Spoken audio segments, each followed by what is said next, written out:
Assalamualaikum dan salam sejahtera murid-murid. Apa khabar kamu semua? Cikgu harap kamu semua sentiasa berada dalam keadaan sihat dan sejahtera. Pada tutorial kali ini, cikgu akan beri penerangan tentang penanda wacana.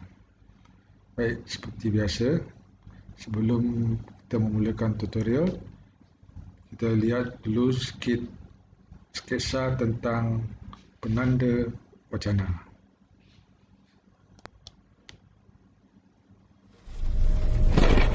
Hari sudah lewat malam dan hujan semakin lebat. Sungguh pun demikian, Asfa masih lagi tekun dengan penulisan cerpen seramnya. Walau bagaimanapun, tepat jam 12 malam, Asfa ternampak satu kelibat manusia berjalan di tepi tingkap biliknya. Siapa? Tidak sejukkah orang itu? Lebih-lebih lagi, hujan sedang lebat begini. Asfa cemas. Oleh itu, dia memberanikan diri membuka pintu. Selepas itu, apa yang akan terjadi selepas itu ya? Tapi nanti dulu, mari kita fokuskan kepada perkataan yang ditunjukkan sepanjang kisah tadi. Ya, seperti sungguh pun demikian, walau bagaimanapun, lebih-lebih lagi, oleh itu dan selepas itu. Inilah penanda wacana. Penanda wacana ialah perkataan ataupun rangkaian perkataan yang berfungsi merangkaikan ayat untuk melanjutkan sesuatu maklumat. Baiklah, kamu baru saja telah melihat sketsa tentang penanda wacana. Dalam sketsa tersebut, kamu telah mendengar beberapa perkataan seperti sungguh pun demikian, walau bagaimanapun, lebih-lebih lagi, oleh itu, selepas itu. Itu adalah antara contoh-contoh penanda wacana yang sering kita dengar dan sering kita ucapkan dalam perbualan. Baik, mari kita lihat apakah yang dimaksudkan dengan penanda wacana.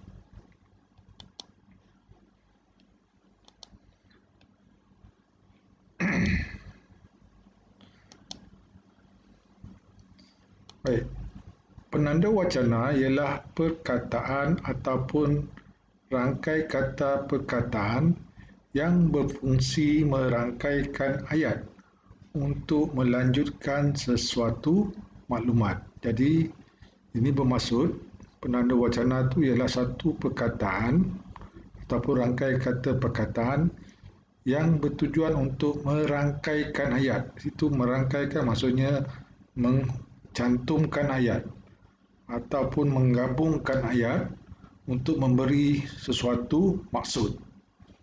Baik. Fungsi. Apakah fungsi penanda wacana? Itu yang pertama, menghubungkan ayat dengan ayat. Maksudnya ada ayat pertama dan ada ayat yang kedua. Jadi dia akan menghubungkan dua ayat ini. Yang kedua, menghubungkan perenggan dengan perenggan. Maksudnya di sini dalam penulisan karangan, kita ada perenggan pertama, perenggan kedua, perenggan ketiga. Biasanya perenggan kedua dengan perenggan ketiga itu ialah isi-isi karangan. Jadi kita nak kaitkan isi pertama itu atau isi kedua itu dengan isi yang pertama. Jadi untuk mengaitkan, biasanya kita gunakan penanda wacana. Dan selalu kita guna seperti selain itu, sehubungan itu, apa lagi yang selalu kita guna. Meskipun demikian, okay? Jadi kita gunakan penanda wacana itu untuk mengaitkan setiap perenggan.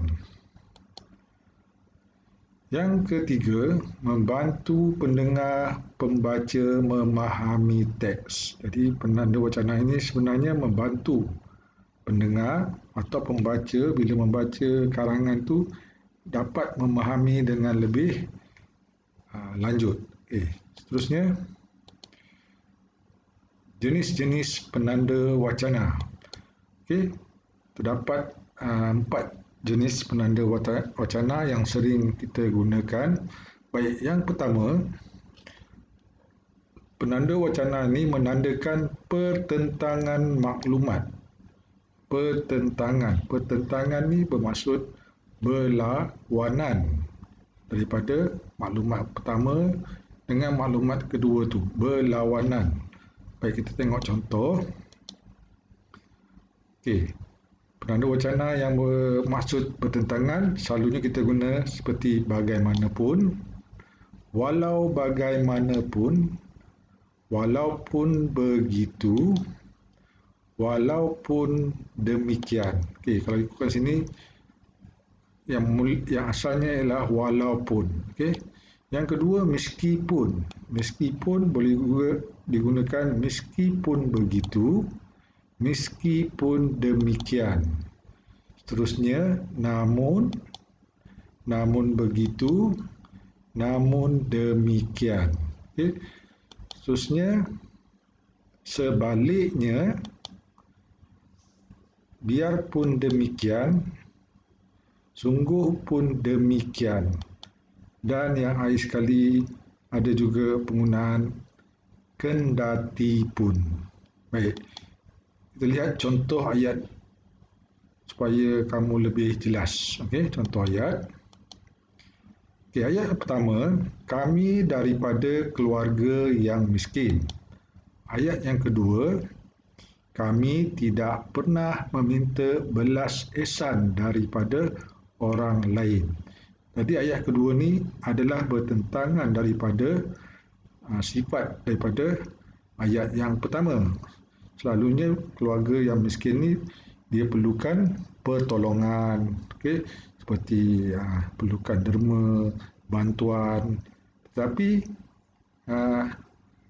ayat kedua ni dia bertentangan daripada kelaziman. Dia walaupun dia miskin, dia tidak pernah, dia tak mahu pertolongan, dia tak mahu pun bantuan. Jadi bertentangan daripada kelaziman. Jadi untuk gabungkan ni boleh guna penanda wacana yang bermaksud bertentangan. Okey, kami daripada keluarga yang miskin. Sungguh pun demikian, kami tidak pernah meminta belas ihsan daripada orang lain. Jadi digunakan sungguh pun demikian. Selain pada itu boleh juga kita gunakan walaupun demikian. Walaupun demikian, kami tidak pernah meminta belas kasihan. Ataupun meskipun demikian, namun pun demikian, biarpun demikian. Tadi ada banyak. Ada lebih kurang 13 penanda wacana yang maksud bertentangan. Jadi cikgu harap kamu dah faham tentang maksud penanda wacana yang bermaksud bertentangan. Okey, kita tengok yang kedua, menandakan sesuatu yang kian bertambah. Kian bertambah. Okey, di sini kita boleh lihat contoh, lagi pun, lebih-lebih lagi, malah, tambahan lagi, tambahan pula. Okey. Untuk lebih jelas, kita lihat contoh ayat. Okey, ayat yang pertama, saya tidak dapat melihat dengan jelas. Ayat yang kedua, saya tidak dapat melihat dengan jelas pada waktu malam. Okey, ayat pertama dia memberitahu tidak dapat melihat dengan jelas.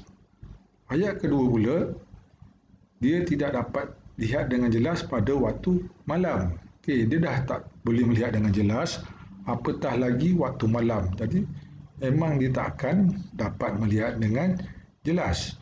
Jadi ini tambahan daripada ayat yang pertama.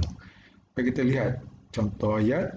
Saya tidak dapat melihat dengan jelas, lebih-lebih lagi pada waktu malam. Okey. So kita boleh guna penanda wacana yang lain yang sama maksud dia, tambahan lagi. Saya tidak dapat melihat dengan jelas, tambahan lagi pada waktu malam. Ataupun tambahan pula, saya tidak dapat melihat dengan jelas, tambahan pula pada waktu malam. Sama maksud dia. Okey. Seterusnya kita pergi yang ketiga. Penanda wacana yang ketiga menunjukkan dalam masa yang sama atau pada masa itu. Okey. Jadi penanda wacana ni menunjukkan perkara yang berlaku, suatu yang berlaku dalam masa yang sama. Baik, kita lihat contoh ayat supaya kamu lebih faham. Okey. Contoh-contoh penanda wacana ni ialah dalam pada itu, di samping itu, selain itu, sebelum itu. Okey, kita lihat contoh-contoh. Kita lihat contoh ayat. Ahmad menjadi pemain bola sepak sekolahnya. Ahmad akan menduduki ujian pencapaian sekolah rendah tahun ini. Okey, Ahmad ada dua. Okey, ada dua perkara dalam satu masa. Pertama, Ahmad menjadi pemain bola sepak. Yang kedua, Ahmad juga menduduki ujian UPSR pada tahun ini. Jadi kita nak gabungkan ayat ni, nak kaitkan dengan dua ayat ni. Ahmad menjadi pemain bola sepak sekolahnya, di samping itu dia akan menduduki ujian pencapaian sekolah rendah pada tahun ini. Jadi kita nak kaitkan ayat kedua dengan ayat pertama.